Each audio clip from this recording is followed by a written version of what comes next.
Ya está con nosotros acá el doctor Abel Cornejo, abogado, escritor y ex ministro de Seguridad de la provincia, entre otros cargos. Por supuesto, es leer el currículum de Abel Cornejo es realmente larguísimo, pero bueno, esto lo abreviamos en eso. Abel, muchas gracias, buenos días, ¿cómo estás? Muchas gracias por invitarme, Edgar, un gusto.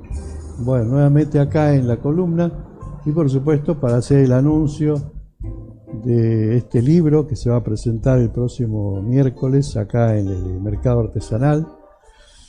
Joaquín Castellanos, un abogado, escritor, docente, ¿no? Comentame cómo surge esta idea. Bueno, vos ya sos autor de varios libros, pero este libro, ¿qué es lo que te motivó para desarrollar este libro?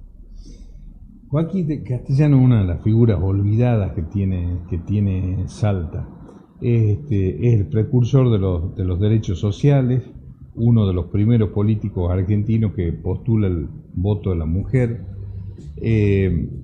Además ha tenido una actividad polifacética como periodista, como revolucionario. Participa a los 19 años en una revolución en Jujuy, la de 1880 en contra de la federalización de la ciudad de Buenos Aires, que los resultados hasta el día de hoy siguen teniendo consecuencias.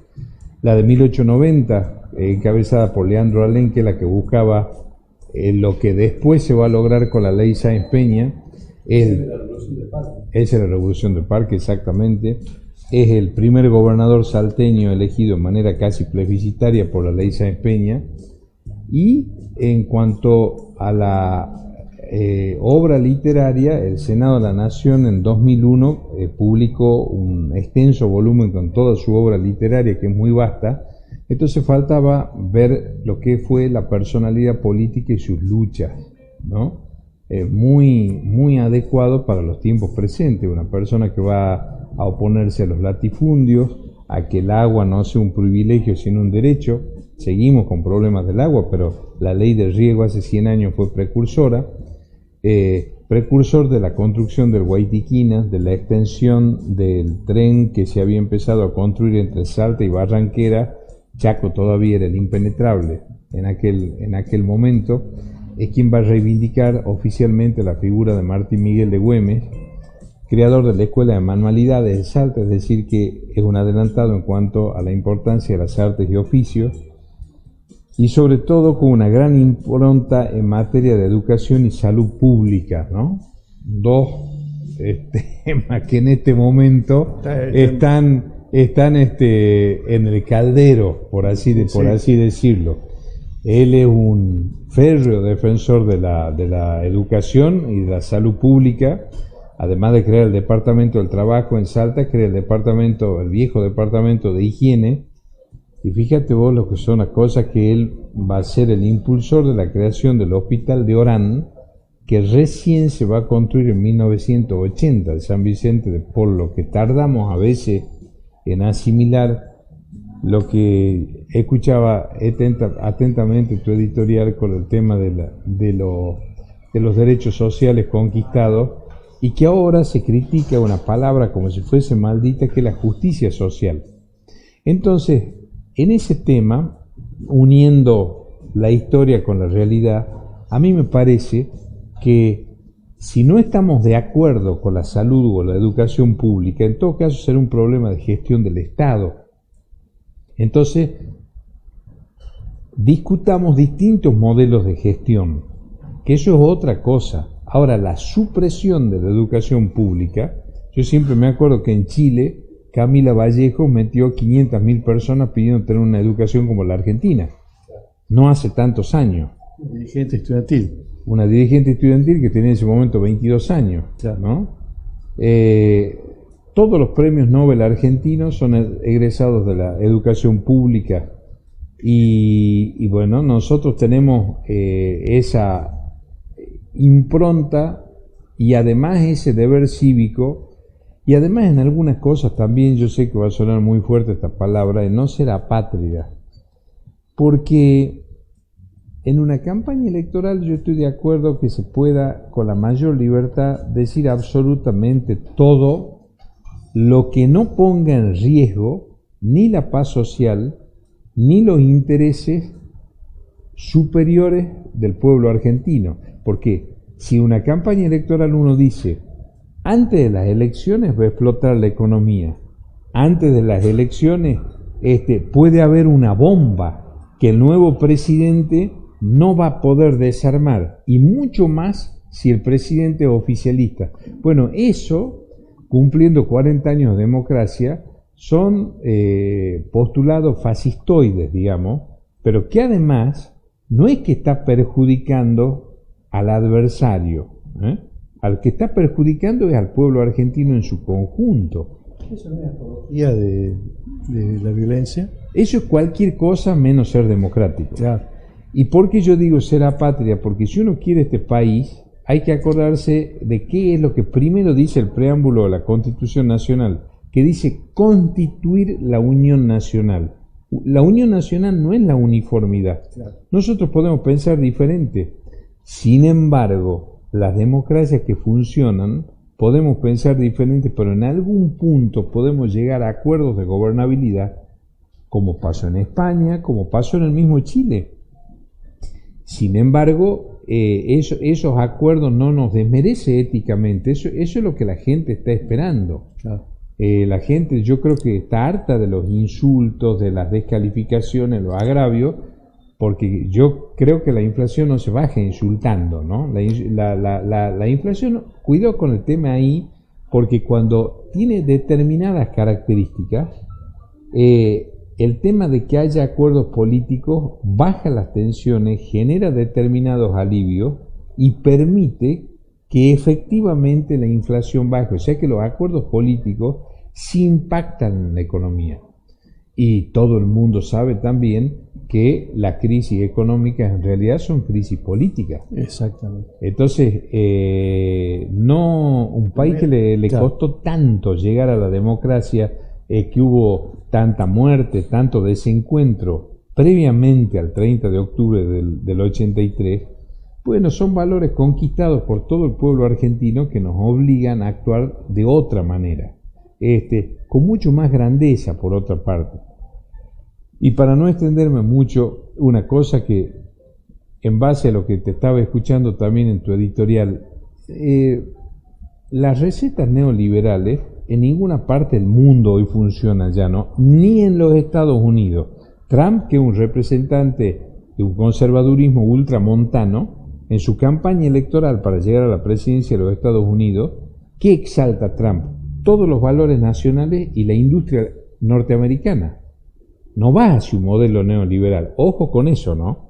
Yo tengo otro modelo que es el de Amartya Sen, por ejemplo, un economista hindú y un humanista enorme. ¿Por qué? Porque él se dedicó su vida a estudiar la economía de la pobreza, como él le llama.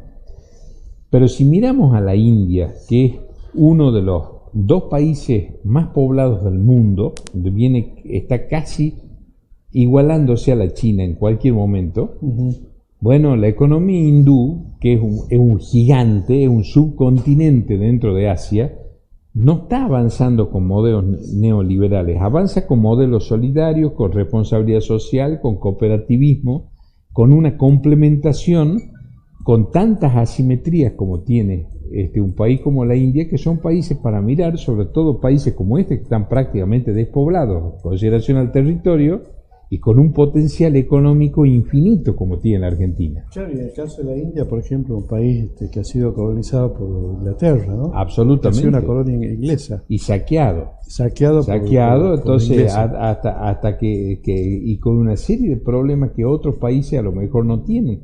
India es un conjunto de naciones que están sujetas a un gobierno central, pero que sin embargo una economía que crece. Muchos de los países del sudeste asiático, los países del sudeste asiático, lo que los presentan, dice, son los tigres de la economía mundial, pero cuando uno ve la organización política de esos países, que son países democráticos hoy, ¿no?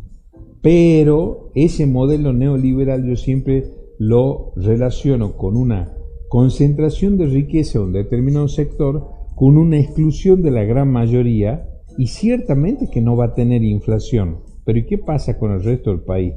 Entonces, es como que nos echas en gas paralizante que en definitiva basta ver en ese sentido lo que ha sucedido en el Ecuador. Ecuador está dolarizado, por ejemplo. Tiene índice de inflación muy bajo. Veamos cómo le va al trabajador, a las trabajadoras, al profesional, a las profesionales, que de alguna manera también es lo que ocurrió en Chile cuando nos querían vender el modelo chileno como que era insuperable en ese sentido. Bueno, Chile tuvo todo un levantamiento pacífico, pero que duró casi 3 meses, ¿no? Claro. Inédito a nivel mundial. 6 millones de personas en la calle pidiendo una constitución mucho más equitativa, y ahí es donde vuelvo a la justicia social. La justicia social, aparte, como escucho decir, no es que se inventó como doctrina el movimiento nacional justicialista. La justicia social es el antagonismo a los excesos de la revolución industrial. Nace en Europa. Entonces la justicia social tiene que ver con las conquistas de los trabajadores, pero fundamentalmente con la dignidad humana. Es lo mismo que ahora se satanice esa frase ahí donde hay una necesidad y un derecho. Yo pregunto, cuando uno camina por un barrio y ve las cosas que se ven caminando en los barrios o caminando en el interior de la provincia, vamos a Santa Victoria Este, a Rivadavia Banda Sur, pero también al conurbano de nuestra propia ciudad de Salta, y vemos necesidades básicas con estados de las personas que están por abajo de la línea de pobreza. ¿Qué hacemos ahí? Miramos para otro lado, esperamos que vengan corporaciones multinacionales a invertir para cambiar realidades, o nosotros buscamos cambiar la realidad de esa gente, porque dándole las herramientas y dándole las posibilidades a la gente es lo que se produce o que produce un fenómeno maravilloso que se llama movilidad social. Exactamente. La movilidad social, el vehículo para cambiar la realidad de la gente, es justamente la educación pública. Claro, y que eso vaya respaldado con la salud. Por supuesto, eso para poder estudiar hay que tener salud, pero es sobre todo, yo creo que una visión humana es reducir esa brecha entre los que más y menos tienen, por una parte, y por otra parte apostar a lo que ya fue un modelo exitoso del país. Nosotros fuimos el país con el tendido de vías férreas en 4º lugar en el mundo, un país que ha prestado dinero a otras naciones. Lo que pasa es que la Argentina nunca fue imperialista, afortunadamente. Por otra parte, el modelo de salud pública argentino ha tenido exponentes en distintos, siempre estamos hablando del campo popular, ¿no? Tuvo exponentes como Ramón Carrillo, tuvo exponentes como el doctor Arturo Oñativia, que tenemos el honor de que sea salteño, claro. Carrillo jujeño, ¿no? O sea que el interior del país, dentro de lo que es la dignidad de la salud, estamos separados por 2 referentes en 90 kilómetros que nacieron acá, ¿no? Y uno peronista y el otro radical. Así es, ¿no? Pero bueno, ahí está. Yo, por íntima convicción, siempre he adherido a lo que son, como fue el caso de Joaquín Castellanos también, a lo que fueron los grandes movimientos populares argentinos, por los movimientos populares argentinos que hoy se los tilda de populistas, de demagógicos. Lo que han tenido es ser abarcadores, ser inclusivos, claro, y buscar desde la solidaridad que la gente esté algo mejor, algo.